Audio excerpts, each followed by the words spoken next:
Yaya toloba nini mabe ekoti na église to ndenge nini ndeko oyo abimisi vérité magicien oyo alobi est-ce boyebi ke ba musicien chrétien baza basali ya nzambe te atangi bakombo ya batu oyo bazo bakisi pa na ye abangi te abimisi yango mpwasa yango tokoyoka ye lelo landa mwa extrait. Même aye pananga mutune sazo biloko pananga batune songa na pesa ke biloko même aye pananga akokozwa délivrance malamu pananga te parce que akokoya mbola te akokate faluka basali na nzambe asolo ozomona ba bazoka ba pasteur bozoka ba kisi aho boyoka oyebi fédéralisme kota même na mission chrétien. Ah bon? Oui. Tala omoni nde bazo ba système ba double na ba mission chrétien miso pe ba kota na ba via ba double ba mapena ba producteur na bango jambo bali aduna producteur na o kasi oyebi muto azo produire yo muto azo pesa loko ozaka na se na ye. OK, oui. Ozaka na se ya loi na ye. OK. Est-ce que yo kanzi ba mission chrétien ba ba sala nzambe? Yo remarqué musicien azo yemba abanye mala. So musicien bandoye malangi koma. Est-ce que siko na verse nezali. Siko ayebisa biso ba miso bazaka bandi ko yemba mbala mwa côté siko oyembi nini. Voilà. Yango tokoyoka témoignage wana lelo awa na émission Oyo. Serrez vos ceintures parce que il y a à boire et à manger pendant ces 55 minutes dans l'émission. Il y a week-end, il y a lelo. Voilà.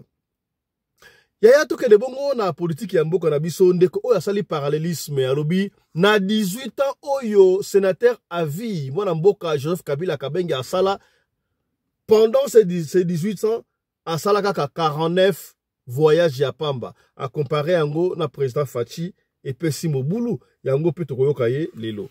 Suivez. Kabila, pendant tout ce temps, Azaki na présidence, il n'a pas faire comme président de la République. 18 ans, ce que Tani va voyage à Kabila, ça fait 49. 18 ans.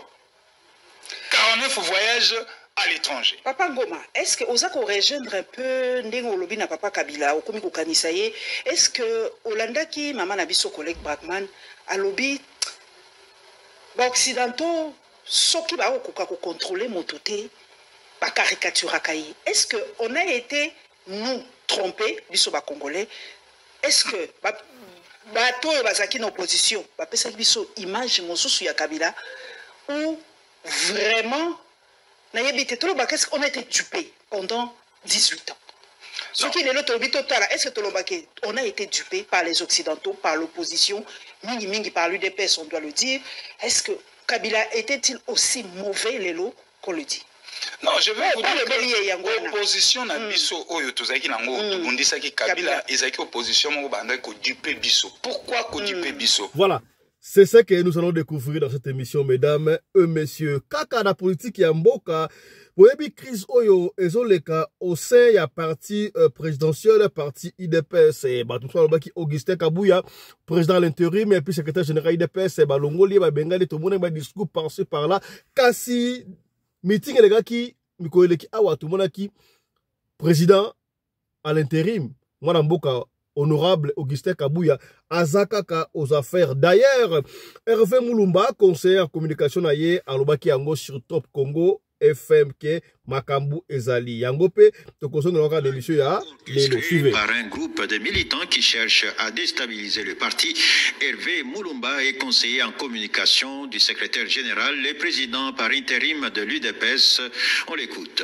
La base du parti, tout comme le secrétaire général faisant fonction du président ad intérim de l'UDPS, Tshisekedi, ne sont nullement effrayés par cette approche-là. Je vous apprends ici que hier jeudi, le secrétaire général a tenu une réunion de l'exécutif du parti, comme pour dire que à l'UDPS, tout fonctionne correctement. Ce qu'il faut demander à ces groupes-là, qu'on considère comme le fondeur, c'est de s'inscrire dans la logique du récent communiqué du secrétaire général faisant fonction du président du parti, l'honorable Augustin Kabouya, qui a appelé à l'apaisement, qui a demandé à ces gens-là et aux militants qui les ont suivis de retourner dans le parti.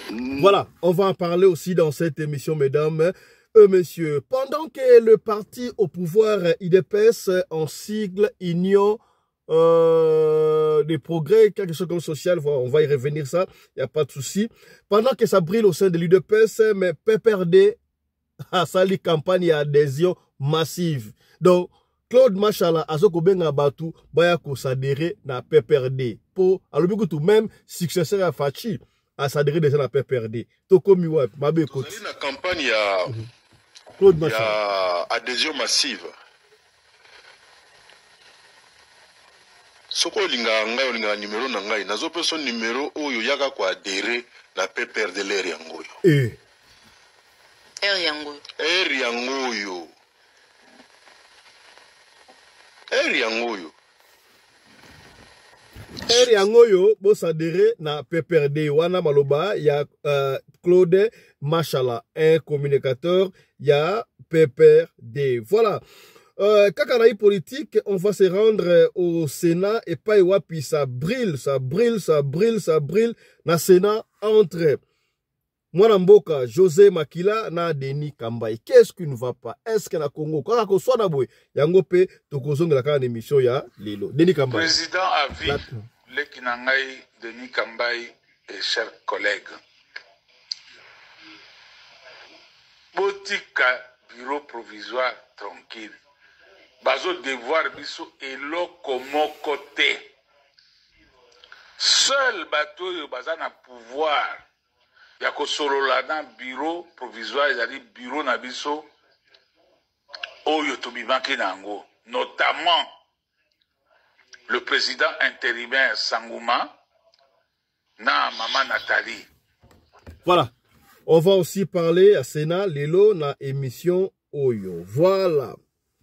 Kaka na émission oyo tokomeka pe ko solo la toko benga nkumu bomona nkumu makala nkuma ko intervenir par rapport ya témoignage oyo tokoyoka awa ba mission chrétien ba komi ko parler en langue na ba chant. Est-ce que ba parla ka langue pendant que zo yemba et peut singa mutu ko tika pe na disque tangu ba baso ko yemba disque tanga zo yemba nzembu na yo oso na disque donc veut dire munu so ko parler en langue wana elakisi ni ne pesi mbilinga. Est-ce que ba ministère chrétien bazali basali ya nzambete ya solo to ya lokuta to kosola ngona nkumu kaka na nkumu to kosolola makambu ya kichuli. Est-ce que kichuli za ya solo eza malamu to ezali mabe kichuli o ezala côté ya bayanzi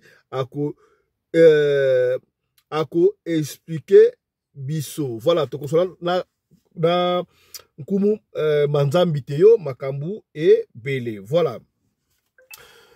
Mbote na bino bandeko balandi ya radio de télévision bisika nyos tu bozwami. Merci na confiance pe fidélité bozali ko continuer ko pesa na programme oyo radio lokole masolo e pa wapi to kuta na kapona ko solola makambo zali ko leka bongo na communauté na biso africaine en général. Mingi ya biso batu ya mangala soko ebingai merci mingi kasi soki bali bosoyo omona biso yeba ke komona biso zalaka Fiston Pelende Tata ya Sedek. Ozolanda biso, ozai na Ituri, ozai na Boma, ozai na Goma, na Bukavu, na Isiro, na Équateur, na Katakokombe, na Suède, na Finlande, na Italie, na France, na États-Unis d'Amérique, na Afrique du Sud, Johannesburg, Cape Town, partout. Tala émission na bino yango yo ebandi. Na senga kanawe ya biloko bibalemisa tu ya liboso, yeba yango soko koti, otie j'aime la vidéo, après kotia j'aime vidéo, mon est-ce que vous êtes très bien beau? Moi, voilà, finalement, comme un noyau au TGM et puis au partager. Tu éviter peut-être émission à l'auto du solo oyo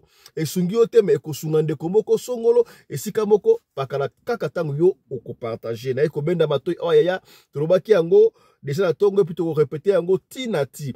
Maso to betara awa za rapport ko nuire batute pour na ko baby sa réputation to comportement ya famille moko songolo te. Et ça la kapona ko nuire batute. mais plutôt pona kosunga esika ndeko akoyaki yo okoyate esika pe ndeko alongaki yo pe olonga masolo oto betaka to inventaka yango te osalaka bino mokonde bopesaka biso masolo oto beta yango enfin ya kosunga communauté na biso et il faut être sûr excusez-moi avant oya na solo awa zala sûr de ba l'anglais make sure que répercussion sur les alliés yomoko oko se tenir debout pour la koloba et commenter le kola ba soye na lisolo ba pesi omoni répercussion nango obandi ko benga ko banga ba fisto longola ka émission wala non ezala ka ndengo wate est-ce que okomi voilà yala ko banda ko bandela yango tina titi tokoyoka racheter le temps car les jours sont mauvais. D'abord je profite de l'occasion pour la koyebisa yo yaya solution ezwami yo mutu zayi séropositif zayi na makono ya sida to ndeko na yo to cousin songolo benga biso tokochon en contact na professeur Christian et pa puis oya zayi ko biki sa bokono ya sida bolanda ki na émission batu ebele ba biki exemple eza légion solution ezwami o kisa sida ekozwama katete kisa sida ekozwama ezwami. Alors, dans le niveau international, t'es passé à quelqu'un qui OMS, Organisation mondiale de la santé, Bazoko Tchaï Bakal, pour non seulement africain, mais un simple Congolais. Mais yaya, yeba ki ezoko biki sabat. Batwa biki, les gens, on peut pas global. Bon, on va témoigner, autre la émission. Autre le bagité, tout le benga biso. Tu es en contact avec la prof Christian. Si tu es prof Christian, il faut toujours expliquer que non, tu as dit de la part de radio, locale, télévision. Bon, ça dérépé dans le groupe Gold de soutien, il y a radio, locale, télévision. Car binon de soutenir biso, boni studio na comme qui toko, plateau comme qui toko, pour na soutien au ya binon. Alors, soko lingi, musala auto sala et continuer, il y a beaucoup dans le groupe Gold radio locale pour soutenir chaîne Oyo, il y a binon. Voilà. Yaya anti-poison ezali. Bandeko bazoko kufa na poison ya kosakana te. Batu bazoko empoisonner batu na ebite po nini. Babali ko tambo na poison na poche surtout na Cape Town, Afrique du Sud, na France, yaya partout. O ebite na ko ina yo. Ko kanisa te anti-poison ka so en Afrique te. Même si ko zali yaya commander yango. Tuta lesa bana o ebite munana lingi ayinaka bana yo peut-être bana na yo bana ba confine école okoyeba te muninga ko pesa ye mwelo ko ezalaki na poisson mabe koti est-ce que oki ona lo bakite na lobby benga biso to en contact bandeko ya anti poison ndenge bomoni yango na sommaire kuna ya lelo to kosola mingi ba sujet auto ba titre au moni na sommaire ezali mingi politique ya mboka to kosola lelo samedi bandeko basali na ndako to kosola politique ya mboka na biso mwa muke ba fisto bandi kosala ma politique te ezali mboka na biso soki to lobeli mboka na biso te mutu mususu te akoya ko lobela mboka na biso iloba ata kofi olobide alanga nzembo. Est-ce que croyez-vous que bato ba ataka chemise à pembe cravate konso na ba bureau bazi opportunité bazi chance ya kosala ba député ba ministre ba mandataire? Croyez-vous que bato ba lingra Congo koleka mutu alati survêtement le kolanga wa soki bato ba lingra Congo koleka mutu alati coupé azangi mboka kosomba pantalon oza sûr que bato balingra Congo le bato ba osala bilanga. Donc le Congo nous appartient à tous. Il faut to lobela Congo bito sana ba divergence na biso mais mama oya sangisaka biso ezali nini Congo. Nous devons protéger la terre de nos ancêtres, la terre oyo Vuluzi Kimbangu apesa biso na ya kipavita. Est-ce que okomi hein c'est que bien tout la ngaba j'aime ya voilà. Toko batali boso na intervention ya ndeko oyo alekaki pa ya concert na biso la Lyon et pa parler que ça la parallélisme a démontré en noir sur blanc. Alobi président honoraire sénateur à vie moi na mboka Joseph Kabila Kabange qui séjourne maintenant na Namibie, bientôt va être en Namibie, tout ça là, tout ça interview là, Joseph Kabila, ce qui va reprendre sa chance, tout bon, Joseph Kabila, tout confirmé, réellement, ce qu'a sali kuna na Namibie, ali ko sala dine kuna, Kimi exil, tout ça là, machin, on ne sait pas, mais Azali Bongo, na Namibie, 18 ans de pouvoir, Kabila n'a fait que 49 voyages, a voyagé 49 fois, dans 18 ans. Mais président Fachi, déjà 6 ans en gros, a voyagé combien de fois? A sali parallélisme. Nani kolobate, yo moko yoka analyse ya ndeko oyo. Yo mutoko cha commentaire na se ko finga te, yaka na argument solide oyo ko eksunga batu. Suivez plutôt intervention ya ndeko oyo et pas ya conseil na biso la Lyon. Suivez. Pendant tout ce temps, azaki na présidence il n'a pas faire comme président de la République. 18 ans, soko tangi ba voyage à Kabila. il y a Kabila, ça fait 49. 18 ans. 49 voyages à l'étranger. Papa Ngoma, est-ce que vous avez rejoindre un peu Ndengo Lobi na Papa Kabila, au Komi Kokanisaye, est-ce que Olanda qui, maman Nabiso collègue Brakman, à Lobi, occidentaux, ceux qui vont contrôler mon touté, la caricature à Kaye. Est-ce qu'on a été, nous, trompés, biso ba Congolais, est-ce que, bateau et bazaki en opposition, ça biso image, mon sous ya Kabila, ou vraiment, est-ce qu'on a été dupé pendant 18 ans? Ce qui est le total, est-ce que on a été dupé par les Occidentaux, par l'opposition, Mingi par l'UDPS, on doit le dire. Est-ce que Kabila était-il aussi mauvais, Lélo, qu'on le dit? Non, je vais vous dire que l'opposition na biso oyo tozaki nango tobundisaki Kabila ezaki opposition moko bandaki ko duper biso. Pourquoi ko duper biso? Il n'y avait rien de consistant dans ces combats. Ces combats ne consistaient que dans le départ, il y a Kabila. Kabila dégage. Kabila dégage. Mais ce n'était pas un combat autour, il y a gouvernance, il y a Kabila. C'est là où Félix a échoué. Parce que Félix, le coup les qui combat, Kabila dégage, Kabila qui Félix avait la mission et l'obligation. Il y a Kobo Sanisabiso combo ya Kabila définitivement la motuna biso. Mais tant que souffrance est mati, aza na niveau wana tazo koma na niveau wana te ezo senga na moto abanda kokanisaka. Ah, tango papa Kabila tozaki boete hein. Ah, tango Kabila tozaki boete. Bosiko nani azo pesa moninga makasi. Ezali nani? Ezali oyo tozali na ye le président actuel. Voyez-vous? Je ne viens pas ici faire l'apologie pour ton akumisa Kabila tie mais il faut ton mérite to ba mérite ya moto. To ba mérite ya moto. Combat tozaki nango, ça c'est une analyse autocritique parce que moi aussi j'étais dans l'opposition. On a l'impression qu'on a été dupé. On a été dupé parce que le combat ne consistait qu'au départ de Kabila. Kabila dégage, Kabila kende. Totikala qui jamais kovanda, ne fût-ce qu'un jour, total la gouvernance ya Kabila. Qu'est-ce qu'il a fait? De bon, de mauvais, de s'auto-rectifier, continuer yango. Est-ce que ndenge siko na moi recul du temps? Qu'est-ce que Kabila sala qui a moi malamu yokangi? Non, il y a motuya onga na ebi que ba institution nyonso de la République otozali nango, ezali œuvre ya Kabila. OK. Ba institution tozanango, ezali œuvre ya Kabila. La République était en lambeaux. Kabila est arrivé au pouvoir après San City, tout. Abandi koti abrique moko, tokomi kozwa institution na place. République est uniforme. Fallait to continuer à lancer one. Parce que au nom de la continuité des affaires de l'État, il aurait fallu to continuer. Mais lelo elan wana eza ya kokatana. Elan eza ya kokatana. Banzela nyonso totongaka. Lelo eza te. Baby.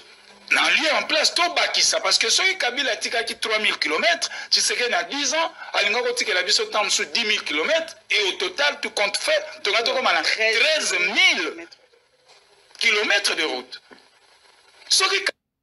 Voilà, je crois l'histoire est une science qui étudie les événements du passé, corriger le présent en fait d'envisager le futur. Est-ce que croyez-vous que Makambo et Salamalelo Oyo et ça la keto fungola misu. Je me rappelle encore quand j'étais encore le président enfant, chaque fois à l'époque des présidents Mobutu bien sûr, tant Mobutu a commencé na souka, babanaye kochaye contre Mir. Papa Etienne Tshisekedi mutanaye koya kolongolaye contre Mir. Chaque fois que le président Mobutu coupait kitaki na se, ya bandaye koya komatsaye couper. C'est pas ça que nous faisons aujourd'hui. Tala kuntseki, tala kumamba. Na lobaka eloko okala, ne nous poussez pas à nous rappeler de Kabila encore. Kabila était tout. Tout ce qui était mauvais, ils avaient Kabila. Mais si quand on a président Fachi, tozo komona nini, tala kuntseki, tala kumamba. Est-ce que yango epesi lisusu pe perde ba beki ite? To vandi bo la télévision, oh, to moni kulutu na ngai, ya na ngai, papa na ngai Claude Machala, alobi na pe perde ba bandi ko recruter. Yango yo. Pe perde, oh to sanzaki, oh nyonso na besa pe perde, sikawa, les gens ont compris que pe perde était mieux, to nrenini. Je ne dis rien. Claude Machala abi, bazo recruter na PPRD R yango yoka na campagne ya adhésion massive soko linga ngai olinga numéro na ngai nazo peso numéro oyo yaka ko adhérer na PPRD R yango yo R yango successeur ya Fachi Ibisingai camarade Claude pesa numéro wana nazo peso numéro wana et adhésion est gratuite. OK. Adhésion à PPRD. Ba ope ba ole la pe ba zumisate na UDPS baya. Mais baza ba congolais. Hein? Obi ke muto ayebaka kisi ayebaka nzambe te. Tanga bongola motema ezaka suka. Témoignage ya muto ayebaka nzambe te. Ya onde balandaka. Ya onde tsala ya etiri batu mususu te. Hein?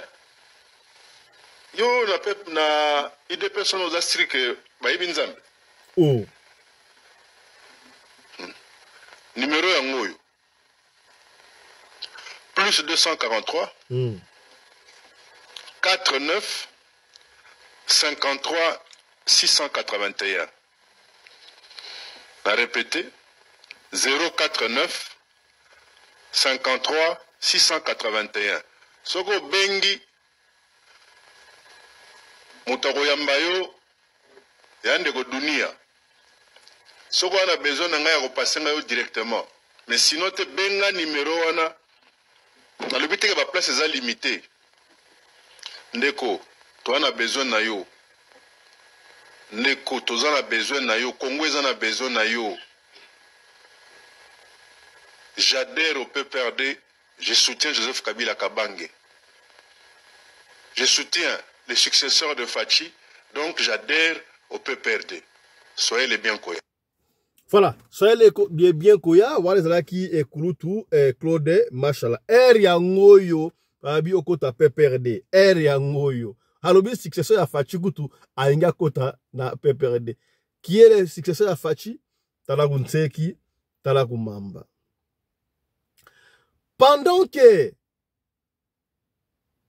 PPRD et Juba Beki, nani a pesingo Beki, est-ce que UDPS ou nani? Pendant que PPRD a bandit que la campagne d'adhésion massive na parti de PPRD, ça brille au sein de l'IDPS. Tout le monde a qui va vidéo à Wetambola qui secrétaire général ou président l'intérimaire, il y a UDPS Augustin Kabouya, Basali Boye, Abimina Banabasi, comme si sexualité au sein à parti, Makamboué Belé, Moussou ya solo Moussou ya lukutu ba plaka ki yango, même ba comité ba fanda ki ba ekoloba. Te Moutala ki promoteur à Makambouana, Eten Longondo, Eten Longondo, pour vous te rappeler, Ouazaki ministre de la santé. Tant que président Facha sera pouvoir, mais sa santé, ou sera maladie, ou efan sa yanda kouana, yembongo ya corona, et mon adba pesaye, à Mélango, à côté de prison. Il paraît koutou. Kaka secrétaire général, IDPS, président l'intérimaire, Moussala qui nyon surtout, pour Nababi Musaye, mais les loboué, à Balokeli. Au moins, c'est ça, le brayaya. Pira à la raté. Mouta Zara, l'intérêt naïe. Ok, on te. Tant que le élection, qui mame, le kouta. Secrétaire général Kabouya, président l'intérimaire de l'UDPS, tu sais qu'est dit, à l'obinin. Batu ebele koutou ba député wana. Batu ebele ba député wana. Et c'est là qui prend la signature naïe. Donc, on a vite compris que Batu ebele, c'est là qui nommé. Voilà, tu Melango dans nos prochaines éditions. Kassi, conseiller en matière de communication, il y a président à l'intérimaire IDPS, secrétaire général IDPS, moi, Namboka, Augustin Kabouya, conseiller en communication, Hervé Moulumba, Alobi, tout va bien. La partie, secrétaire général, président intérimaire, et Zali Bongo, Augustin Kabouya, oyo, moi, groupe elect, groupe à Batosaki, des sortes douana, secrétaire général à 5 bango, bazonga na partie, ya la porte est encore ouverte. C'est au micro, il y a des qu'on a vu sur la Top Congo, FM. Suivez. Orchestré par un groupe de militants qui cherchent à déstabiliser le parti, Hervé Moulumba est conseiller en communication du secrétaire général et président par intérim de l'UDPS. On l'écoute.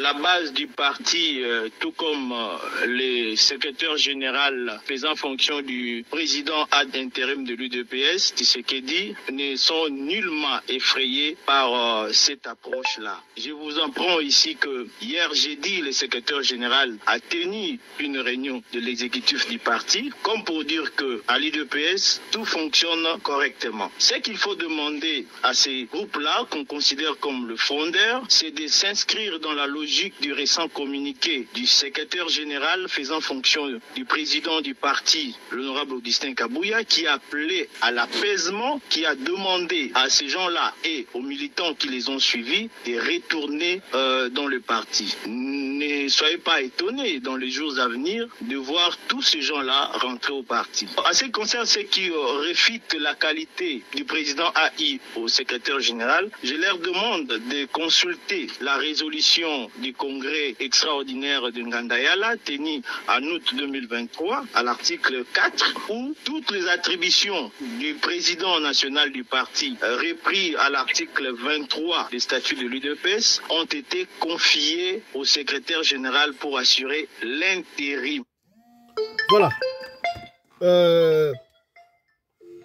Voilà, ça c'était Mboka, Hervé Moulumba, le conseiller en matière de communication de Augustin Kabouya. Yaya Sabril au sein de la Sénat.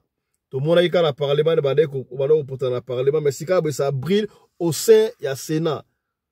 José Makila, a recadré Mboka, président Denis Kambaye, un président en vie, il y a espace Grand Kassai, qu'est-ce qui ne va pas dans le Sénat? Nani Kolobati, Mboka n'a pas de problème sans gâter. Yokarano, José Makila sur Denis Kambaye. Président à vie, le Kinangaï, Denis Kambaye et chers collègues. Botika, bureau provisoire tranquille. Bazo devoir biso et lokomoko te. Seul bateau yo baza na pouvoir ya kosolola na bureau provisoire ezali bureau na biso oyo tobimaki nango, notamment le président intérimaire Sangouma na Maman Nathalie. Et comme les deux sont dans la magouille, je ne mets pas de l'eau dans ma bouche parce que j'ai des preuves et des preuves irréfutables. Pour bakanisa ikaka bangonde baza ba sénateur, bangonde baza na droit ya vie, bangonde baza na droit kolia.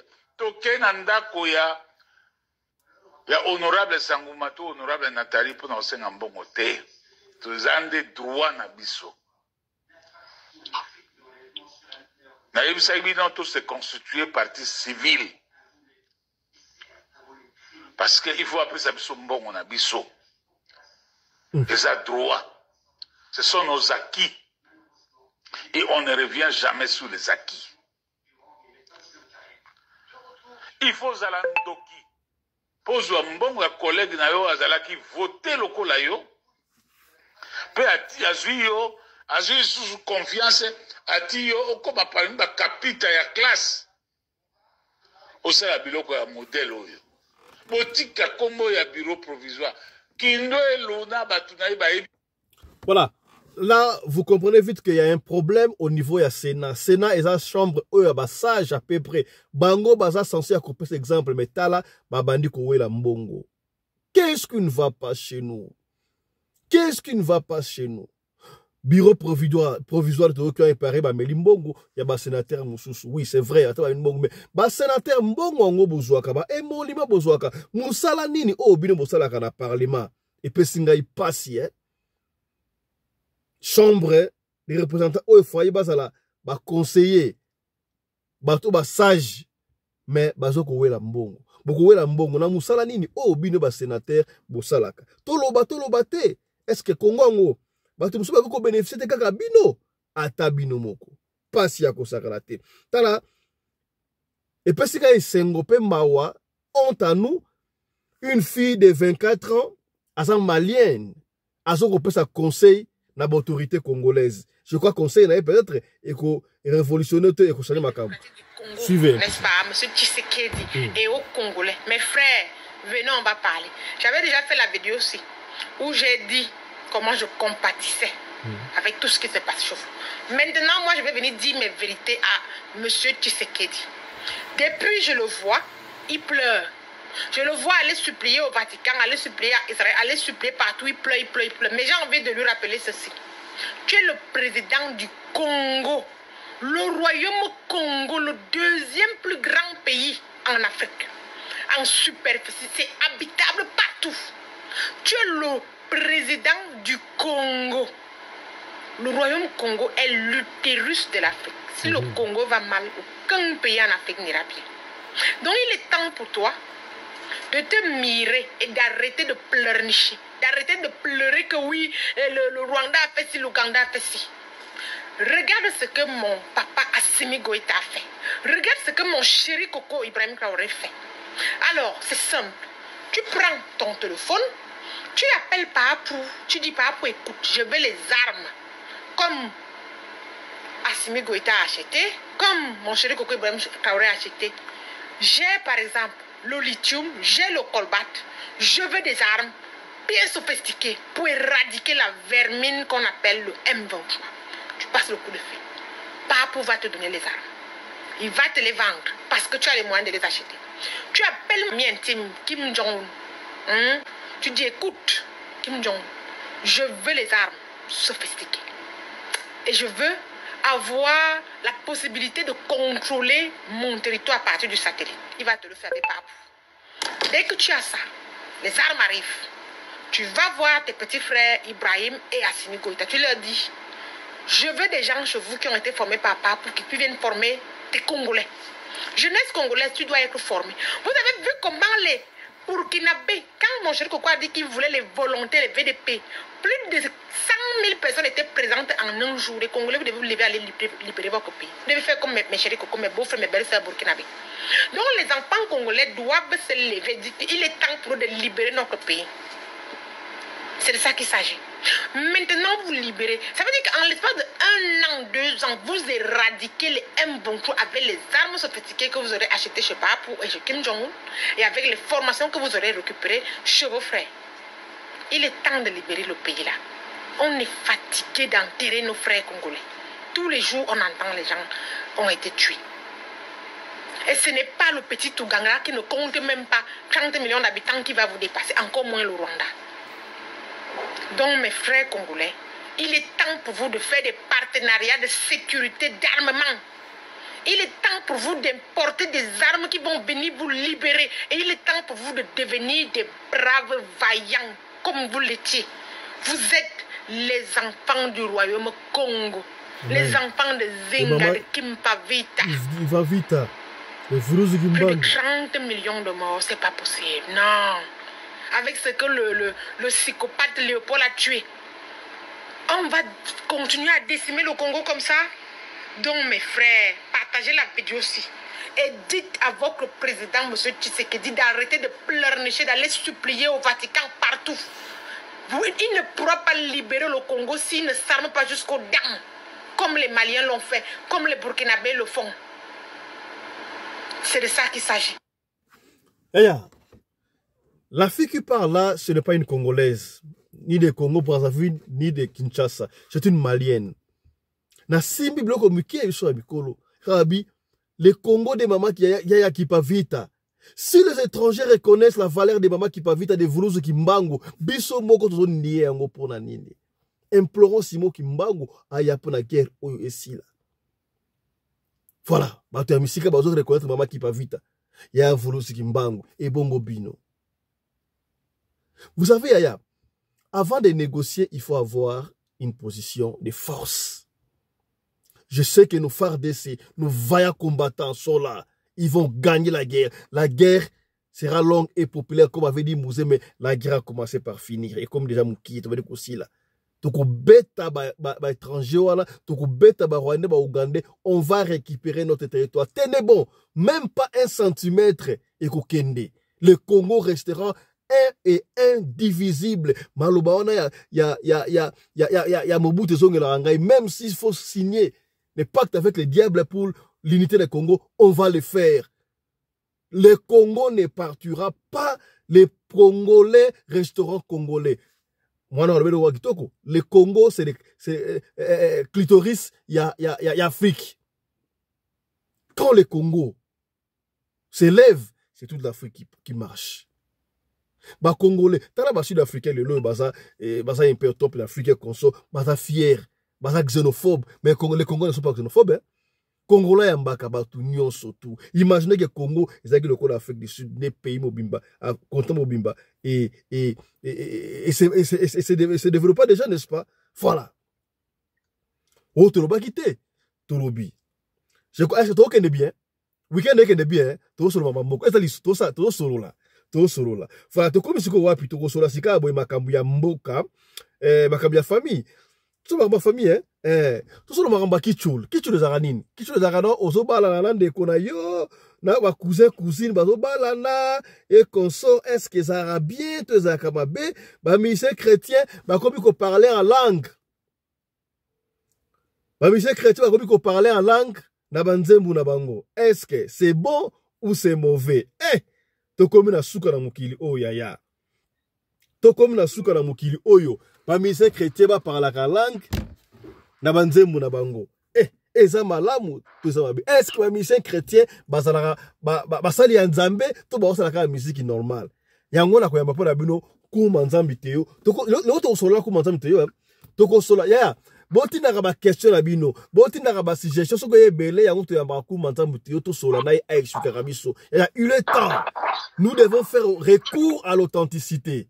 Nous devons reconnaître les valeurs ancestrales. Yaya, entre parenthèses, t'as là ba pays ming africain, oh bah ça et moins développé le quoi Afrique du Sud, ba reconnaître ka ba valeurs ancestrales yaya.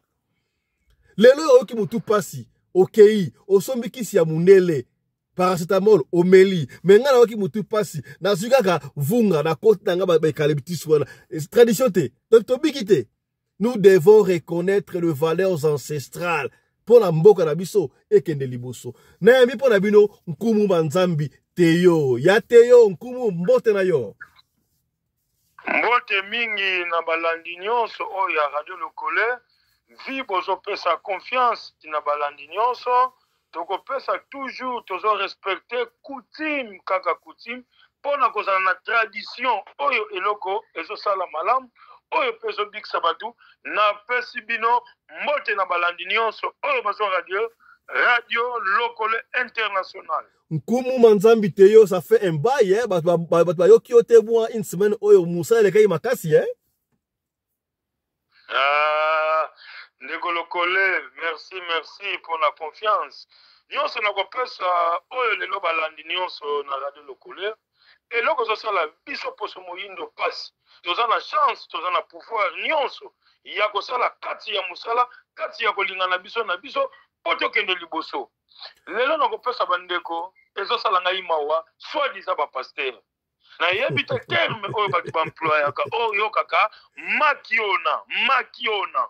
Elingi kosala di vol moko oyo ba pasteur bazo exploiter na maboko na banza ceux qui boza na sujet mais boza na vision bozo tala oyo zoleka soit disant le pasteur Gédéon lelo na musala do yo obandi kotanga bakombo na mabe koti nkuma alotanga bakombo bakangi Gédéon na makiona bakangi na makiona siko bozo sala exploitation ya koyeba nini bozo sala na oyo bozo bixati lelo un pasteur bien on se benga musali ya nzambe et ozoloba en langue lelo poza na terminaison bien son ya eloko mutu alanda ayoka ngesa la sentiment na chair de poule et ça tradition mais ça biloko oyo topesaka par rapport à la spiritualité il y a musala pouvoir ancestral mais lelo fo mutu na mutu ayeba domaine nini oyo azosala bien eloko nini ya salaka donc kubungisa batu nzela nkumu simbala nuwana olugolo bani donc ba pasteur mususu ndenge ba parla ka langue ndenge wana ba yaka kozwa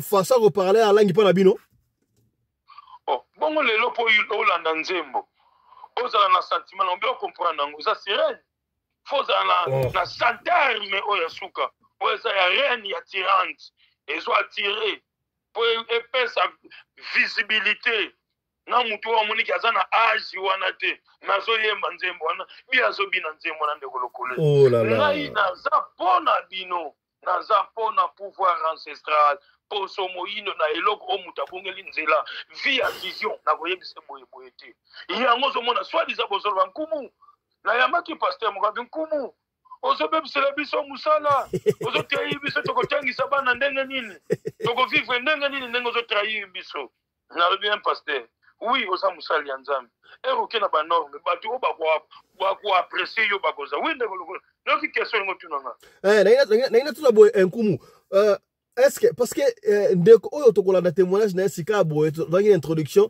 alobi ba musicien chrétien baza basali ya nzambe te tolisi osala so ba parallélisme wana est-ce que musicien oyo ayembaka nzembo ya nzambe musicien chrétien na ba oyo bayembaka banzembo ya mokili na pesa exemple po ba Mike Kalambaye ba Moïse Matuta baza ebele na ba Fere ba Fali est-ce que basaka ndenge moko baza ndenge moko par rapport eza biloko moko mutu tokabolaka biloko ya kopesa différente baza bango no nzela moko mutu o aza pembeni aza te mutu azosala na toitire ke nzembo wana église non bango no baza ngomba moko te même mission chrétien bayembela nzembo ya nzambe no bayembela mokonzi bazoyemba ko nzambe azalaka lieu ya monde ye mutu acréé ye pe mutu apesi mutu pouvoir na eloko kosala mutu amonaka nzambe azalaka te donc là c'est ça les différences pesate donc yo ndongo zali wana ndengo zali wana oyambaka pa mission chrétien ba yepe kozwa makambu pe na nzembo sala succès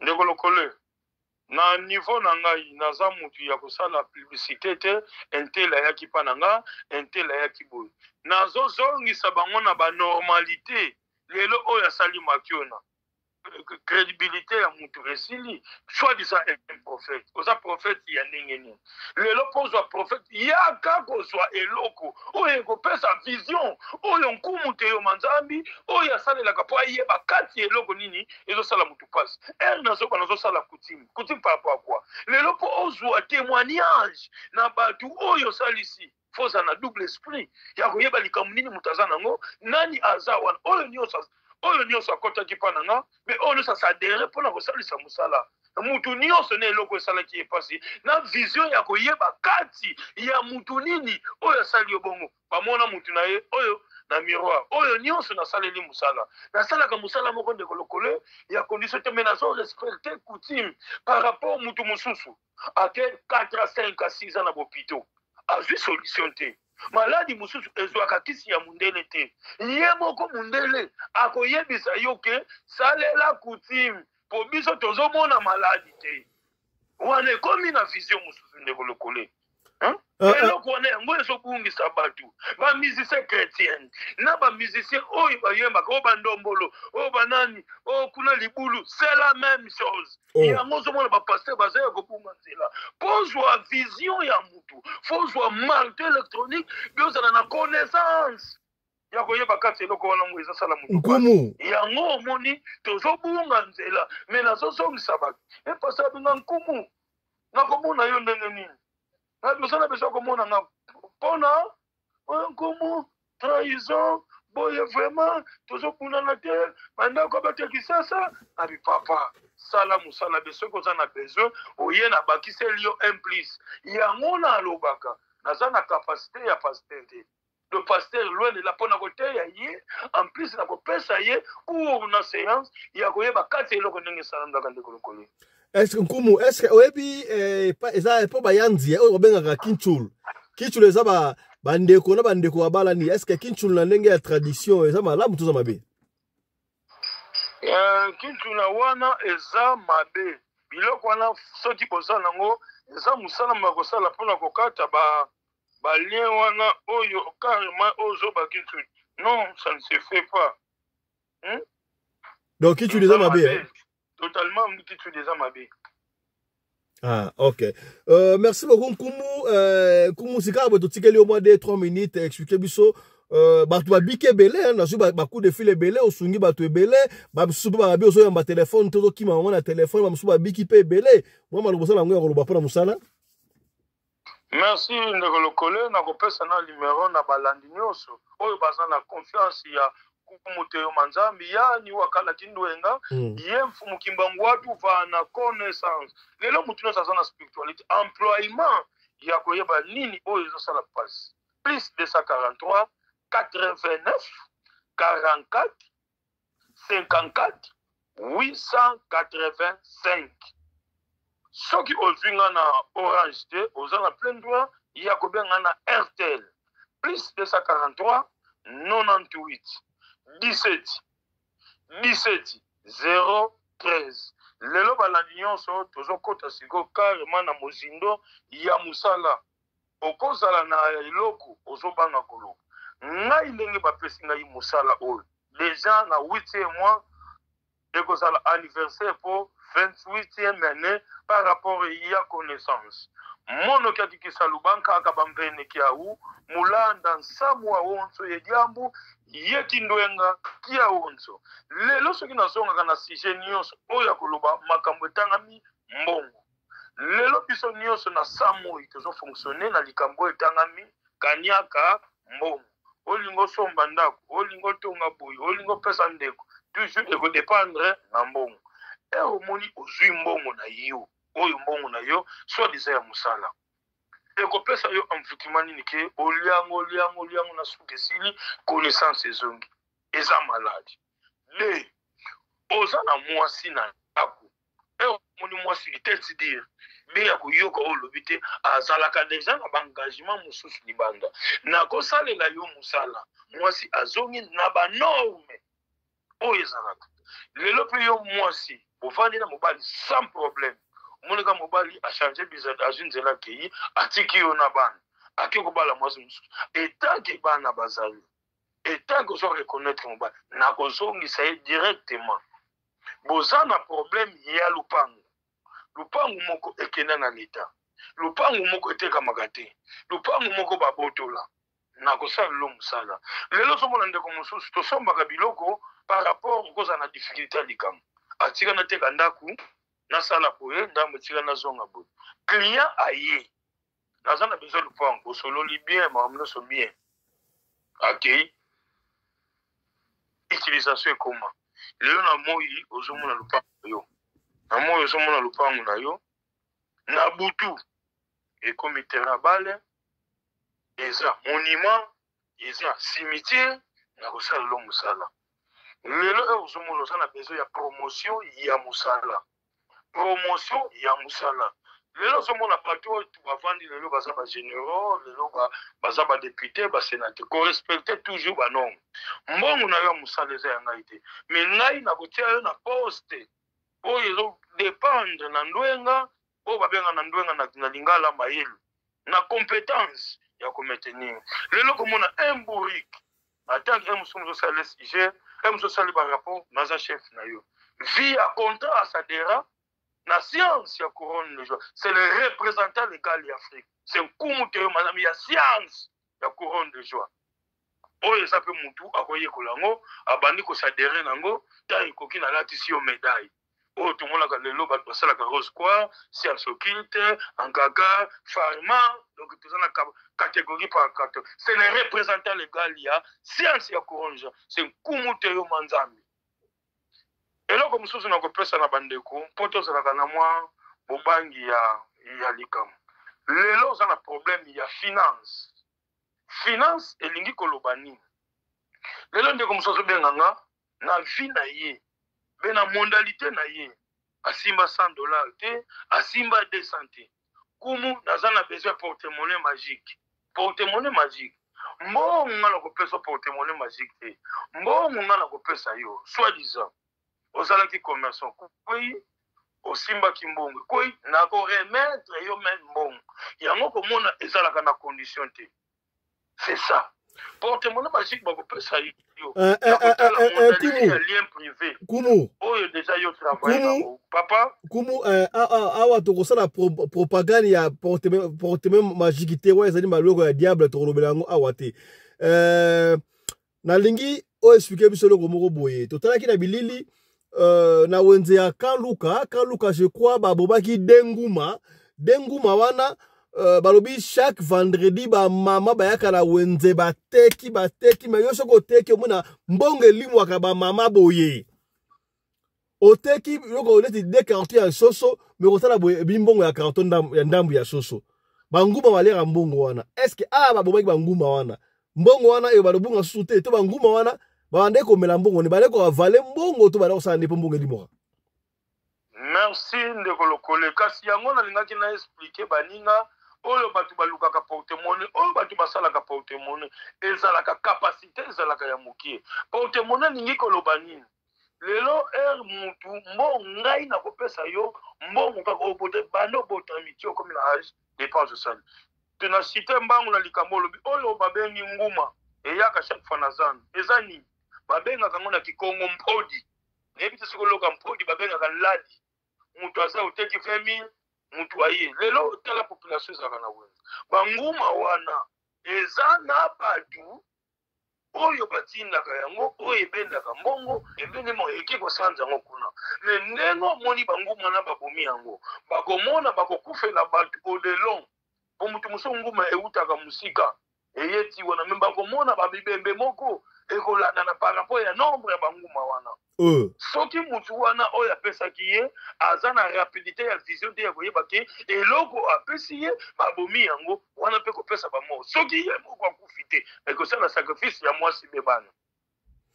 Merci beaucoup Nkumu tokomi na suka baloba suka nini mwa numéro na ope oyo koloba mpona tususa lelo na maladi mosusu otraité. Merci ndeko moni oza na problème ya sinusite oyo esilaka te oza na problème ya goutte nzoto ezovimba yo problème ya protection ya koprotege bafer ya kolongola mikakatano nyonso oza nango na kosala yango oza na problème lupango bakanga etekamaka te oza na problème ya soki ovandi omonaka mokongo pasi lelo so nazoba makambo ya diabète très attention diabète ekomi na deux sortes na type 1 na type 2 mais tokomi na type 3 type 3 par rapport à nini bakomi koutilize ya kobwaka diabète ekomi neti mbasu ozami problème ya diabète yo moko komi na système ya komitiaka tonga bainsuline diabète ekomi hérédité ekomi pour du bon yango ozomona botika komitungisa nakene pa pasteur abondelanga pasteur aza ya kobunga nzela po pasteur aza na vision likambo po azwa yo eloko fo aleka pankumu ou bien na autre mutu oyo ye apesi confiance plus 243 89 44 54 885 plus 243 98 17 17 013 napesi bandeko nyonso confiance oyo nyonso aza na problème ngai nazobomba te ero ye likambo nasalisa yo soki famille eza na kati soki noko aza na kati soki mama aza na kati soki camarade aza na kati nazodevoye okomona ye na miroir par rapport expérience ya coutume iluvene mbote mfumu kimbangu mama kimpa vita papa nkanza Thomas et mama Elisa Belle. Merci na balanos na confiance na Nkumu nazalaki musika nazongi sur place oyo nyonso aza na problème oyo nyonso mosala eza freine naza disponible ya kosala yango nakomi sur place na siège na fleuve na océan. Merci beaucoup Nkumu Nzambi Teyo. Je crois makomba mbele alobi aza très important boyoki ndenge bamupa alobaka o aza na mato ya koyoka asa nini ayoka. Voilà, la régie me fait signe qu'on a largement dépassé le temps, mais on ne peut jamais finir cette émission sans pour autant aussi sa dernière partie, Nabiso dernière partie, Paiwa, puis Ndeko, ancien magicien, azali ko tanga ba kombo ya ba pasteur bazwa kisipa na ye. Na lo ba yango chaque fois, ndeko lo yango wat. Yo, onga azaki magicien, nga ba délivrer ngai, na ko ba ko sambla o délivrer ba tu yo na délivrer. Ozalaki marabout, soi-disant. Osana Lucifer. Osana Kadia Mpemba. Ndenge on vantaka wana. Siko okoma mosala na Nzambe. Nana okoma mosala na Nzambe. Est-ce que du fait obongo na motema okoma mosala na Nzambe? Nana délivra yo. Yoka ba kombo ya batu oyo. Bazwa magie ba pasteur. Na ba musicien. Yaya. Mabe koti. Na ebiti mabe koti yap. Na église to ekoti wapi. Ngana koloba mingi te. Na lingi tolanda. Et puis on va finir. Tolanda lango awa. Ekoti. Alors ezali émission on za matalisa nga koyana ba oyo kola bimisaki bango na mokili ya butu pe ba témoigner makambo za passer les bango. Merci beaucoup na Maman Colette Carlo depuis Londres. Merci à vous. Marie Kongabé à Londres. Nzambe à Pambola Bino partout. Tozo Koko ba toujours na numéro na biso. Il y a pas témoignage bien aimé. Oh toza na pasteur Alpha. Oui, très bien, il n'est plus à présenter. Un ancien sorcier, ancien occultiste, ancien catcher. Mouto a pesaka ba pasteur bakisi. Kolukaye à l'époque. Les lois à bongo le motem. Son nom bito ba pasteur kwa ozo bakisi pa nae. Osuka ba kiso la koma. Nganga bongo le motem. A commis les disciples de Jésus-Christ. Si vous avez un pambola, bino no senga de quoi fumula biso caméra to yamba pasteur Alpha. Bonjour pasteur Alpha. Bonjour évangéliste Kouchou international Kande na lobaka TV Moko Batwebele. Ezaka kayo. Vraiment nzamba pambola. Non, chaîne Moko izoloba vérité ezaka chaîne Moko ezali le monde à l'église. Amen. Ezaka na chaîne le lozote ya bana nzambe papa bazo remercier yo balobi zo a 100 ans. Mais il y a des gens bazo finga na pe mingi na za vraiment na finga mi site na nga moko eza ba prière chaîne na Jésus-Christ mais il y a ba tout ba banga ta basala nzambe ti. Yo moni mukili kutu ba benga Yesu Belzebul ba banga ete. Bongo ba banga yo. Nzeta mubesu ba respecter ngote bongo nzeta ko kauka papa. Bon, finga yo, balobi celui qui s'en touché connaît l'affaire. Bato nyonso bazo finga o bazo zala touché na makambo basalaka.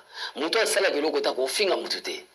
Et merci na bana nzambe nyonso bana notre père o bazo féliciter biso, bazo pesa biso ba encouragement.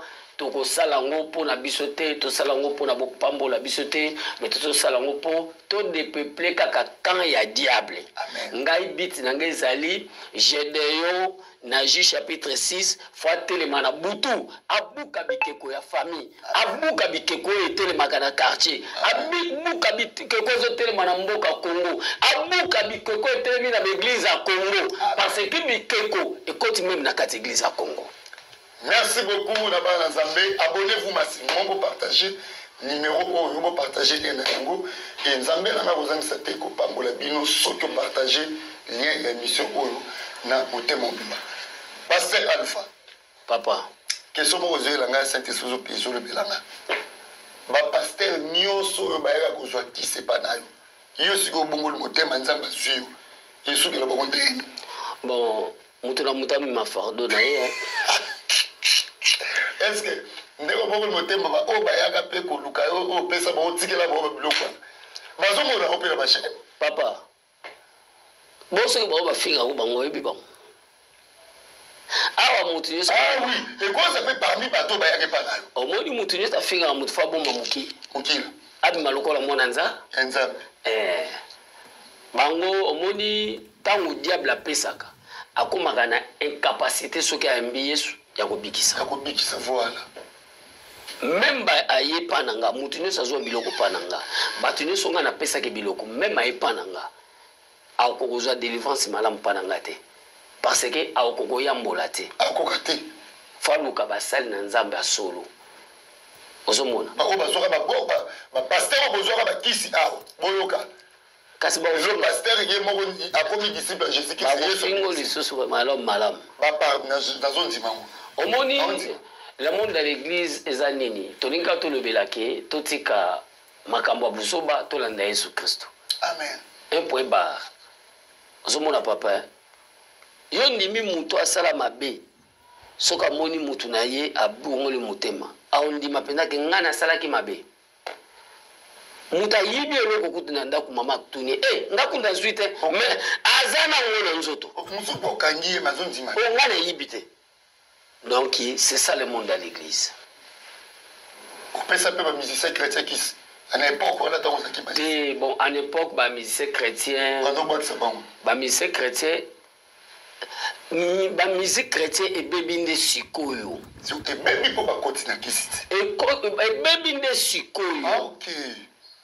Papa, oyebi badoration ezalaki nalandaki émission moko boye bosalaki na Dembo olobi ke adoration eza te na Congo louange eza te na kati église Congo eza na likambo te mais tozolobela le monde dans l'église donc adoration na louange na kati église eza lisusu te omoni bachantre bazalaka so na bainspiration ya nzembo te elelesaki koma bongo mais baluli mokili ti babebi basimbi bakomi bato ya bacommandement bakomi bato ya baloi oyemba nzembo na yo boye oke boye tala oyebi nzembo mo eza na musicien moko ya mokili abongwamaka abongola motema abongolaki motema alinga yemba nzembo moko ya nzambe titre nango ezalaki buku ya nzambe musicien moko chrétien ya mokili abongolaka motema alinga yemba nzembo moko ezalaka na titre moko buku ya nzambe mais ayembango no à part ya album na bango ya orchestre mayembango na kati ya album na bango ya orchestre ozolanda ponini ye moko alingaka bongo ya bongo déjà motema mais azalaki ne capacité ya kotika ke na tia nzembo wana pa po baninga ne fo bayebiseka te nzembo fo kotaka na album na biso po pesa ngo penche mais pourquoi les loba musique ba chrétien ba ndeko yembela nzambe ba musicien to basilibo kasi oyebi tala oyo zaki na mondo yango ndenge na biso oyebi fédéralisme kota même na musicien chrétien ah bon oui eza moko ya makambo tala omoni nde bazo ba système ba double na ba musicien chrétien miso pe bakota na ba via ba double babima pe na ba producteur na bango jambo bali aduna producteur na kasi oyebi muto azo produire yo muto azo pesa eloko ozaka na se na ye ozaka na se ya loi na ye est-ce que yo kanti ba musicien chrétien ba basala nzambe nga nazwaka ba musicien chrétien kaloka ba musicien ba mokili tala na église pombo na désordre o ba musicien chrétien bazaka nango makasi ba ezali na groupe teto bobenga ngo nini o bochaka na église wana groupe to département oui eza na département moko te tambulaka na désordre lokola département musique oyebaka ba musicien bazali ba descendant ya koko ya kaye nazoka yo bazali bana bazaka bana Gilbal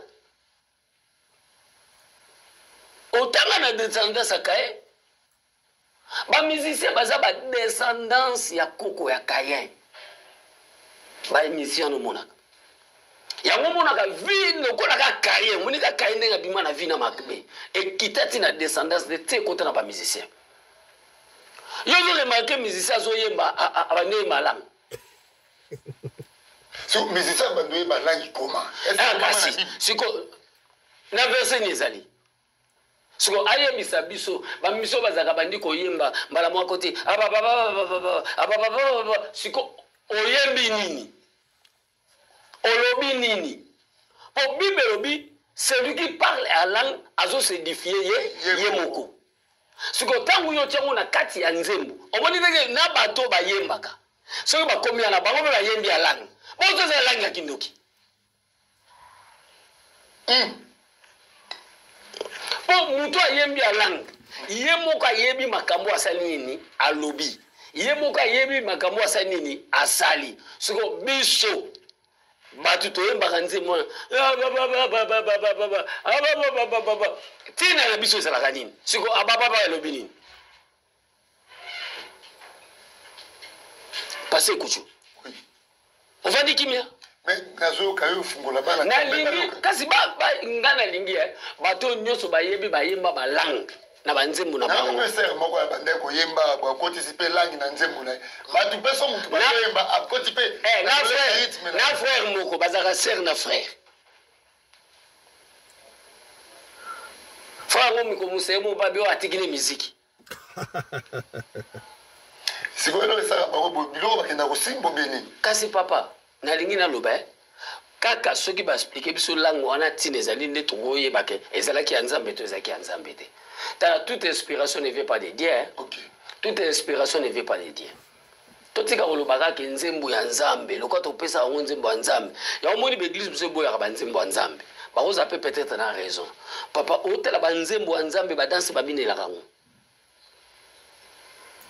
bolokola David abalukaki na mabele alongolaki bilamba kabango mpe balongola bilamba te nzembo ya nzambe yembamaka na désordre donc ezanga note osomo yango monaka seri moko vie na biso moko boye abeta kaka rythme pamba beta bakanisa yango neti ya ndeko na ye oyo eza kaka bamiziki ya ndeko ne nde ebeta biloko wana mpo nini oyoka sembe no ebeta na nzembo ya vie na nga wana kombone nani papa ngoi kaka ngoi kaka ngoi kaka ngoi oyo banzembo wana ebeta sembe moko papa ngoi kaka toyebi oyo kaka nsima oyo nyonso ebeti miziki oyo euti mpa ndeko na ye ngoi kaka Est-ce que bokomi donc yango sikoyo naye okomprendre bandeko na otunela bino question bamusicien chrétien nyonso tomona bamitakala na bango emonana boye seke eza bacondition bapesa bango kuna papa baoyebi soki la chair est faible bon mutu normal ye ozosala ozwi oza bolumbu ozwi caméra telefone osifilme obwaki bato bamona estce mais papa normal mpena osala eloko bongo est-ce que yo kasi babese nyonso bato balukaka babese mosusu eza satanique ti papa toza na monde ya réseau oyebi ke monde ya satanique réseau ya satanique oyebi combien de démons baolanda ntango moto abwaki nzoto na ye ayebi pourkui abwaki yango oyebi koinfluence bato combien baluka babenga ye papa so obwaki nzoto no bato ebele baobenga mpo balinga bayeba yango eza ndenge nini alors condition moko bapesi obwaki eloko wana nayebisaka oyo na témoignage biso batambusa biso mutakala en plein 12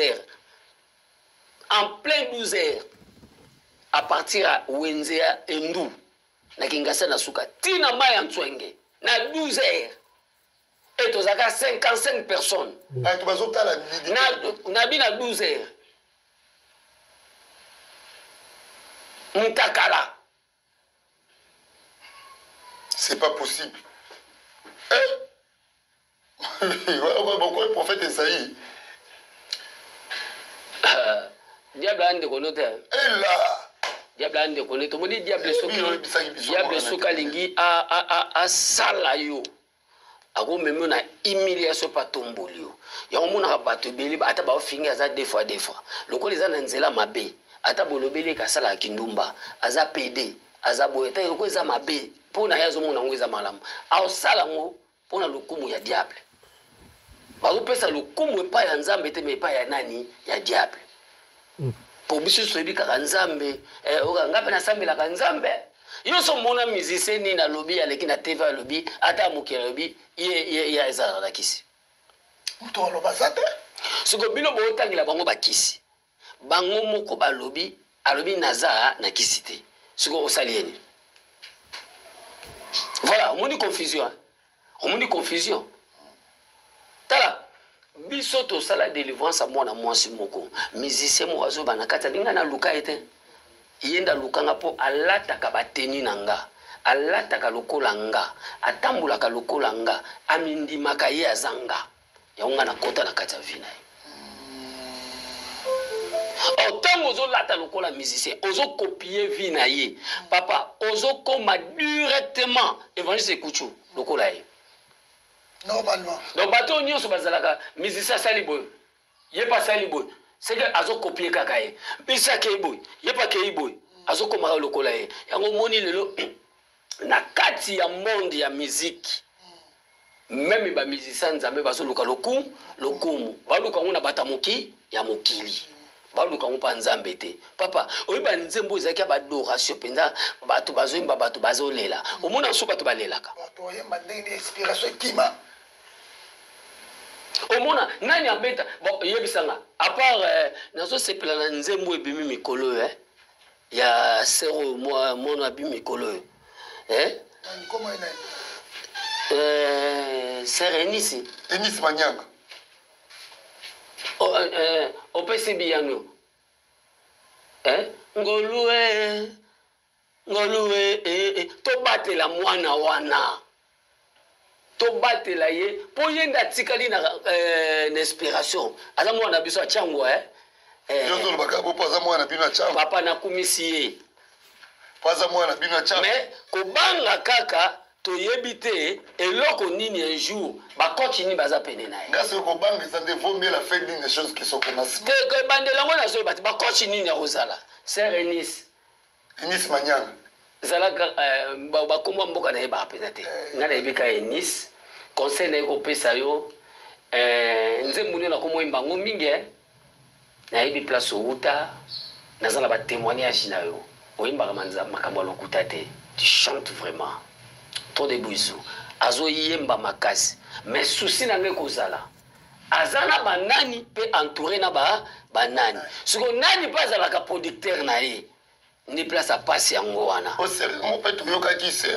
producteur wana lukaki ye ba bloko mo balingaki ba salir mwana chango wana balinga ba salir chango ne tombera jamais voilà Congo be chango voilà je crois Toyoki ndeko alobi makambo très capital na kati wa ndeko o ne aloba à chaque fois ba mupa alobaka o azana mato ya koyoka ayoka muziki nyos tutende ezali muziki ya koyoka est-ce komi muziki nyonso tutende ezali muziki ya koyoka batu nyonso tute oyoka ba musicien nde baza ba musicien solo ya atangi ba kombo ya musicien bazo ba plan atangi yango na ndenga kimukolo po aboyo na ye ba problème est-ce que yo komi est-ce que yo landite est-ce que yo zalaki distrait ere yangoyo o to pesa ki yo chance te ya koyoka kombo ya batu wana ya nzembu nyonso tute ezali nzembu ya koyokaka enfin mpona kosilisa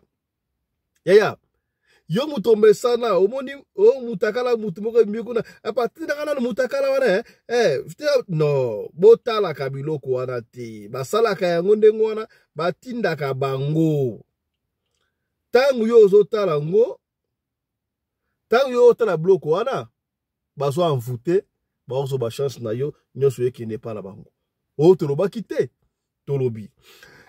Merci Nabino Basso, Bolandi Bisso, Bandeko, ceux qui s'appellent la émission, merci, ceux qui s'appellent la moté, qui se partagent, peut-être que sont Ndeko Moko Songolo, et Sikamoko Pakala. Yom Total Abisso, ceux qui sont le soleil à Kobeta, Benga Bisso, Pesa di Sona Yo, Kasi, ceux qui ont subi sur le téléphone, Tikara audio, Tokwanda audio na yo, et puis Tokozonge la yo. Bisso to fonctionnaka, Ndengoana. Allez. Portez-vous bien. Santé de faire à tous. Hein. Allez. Chap chap.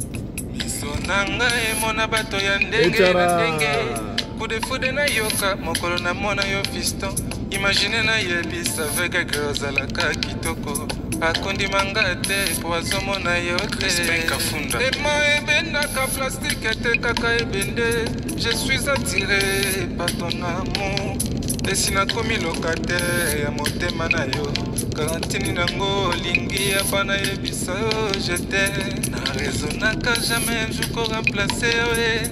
Okomla ba vide nyonso ya motema nanga. Si un jour on recommencer un nouveau monde. Nakopona kaka yone terminus nanga.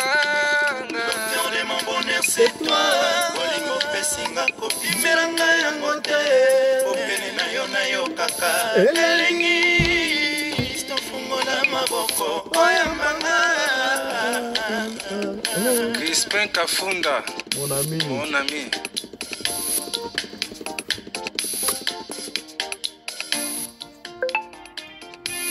Santimele qui n'a parlé à langue bato bakamwenga. Eza molimo santo te na lango e bolingo no fiston. Amona biso ezanga jour férié. Tous les temps conséquents et sengo neti nezo zamé de temps. Les philosophes. Objectif ya taka ballon ekota na poto. nalingalinga lelo nasuki poza teminisanga Jean-Pierre Minard na Dublin osimia limeti pembene sase papa suweno nini baba makamoto na petro te polamba na babola esengi makala yo timapanga ga mvumbi papa na soki osali bongo wanobomi moto bolingo nanga